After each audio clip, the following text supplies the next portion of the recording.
galera, mais um dia aqui de Minecraft, né, galera? E hoje, né, vamos fazer o Bob Esponja. Então, vamos lá. Ótimo, então deixa eu pegar aqui. Ah, não, é bota. Tá. Vamos fazer aqui, isso. Ah, não, melhor aqui. Na marca aqui.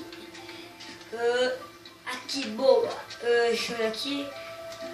1, 2, 3, 5. Então, deixa eu ver aqui. Vamos agora com o pezinho aqui dele, né? Pronto. E pronto.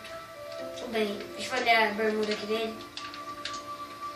Deixa eu ver então, né? Como tá rápido. Como ver. Deixa eu ver aqui.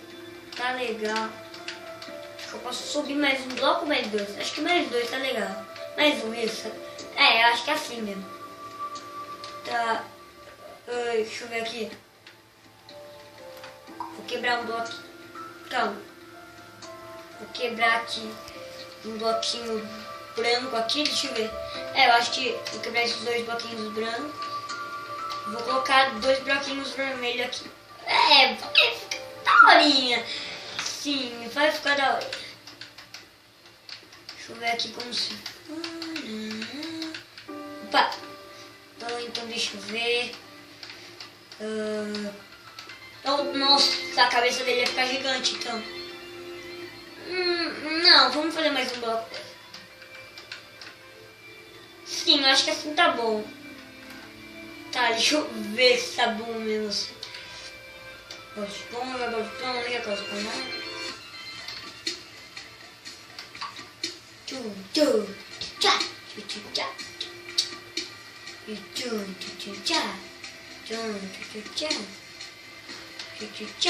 Os dois motorzinhos dele. Opa!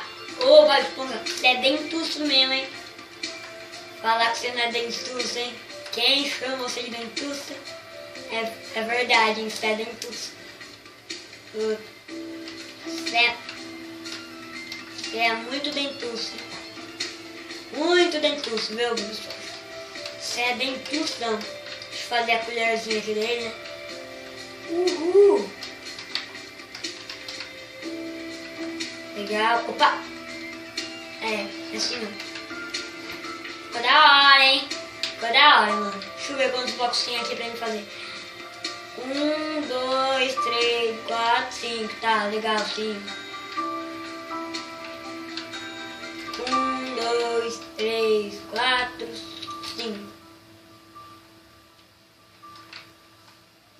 Bom, então, né, galera, se vocês gostaram do vídeo de hoje, né, foi isso. E eu vou ficando por aqui, né, galera, e fui!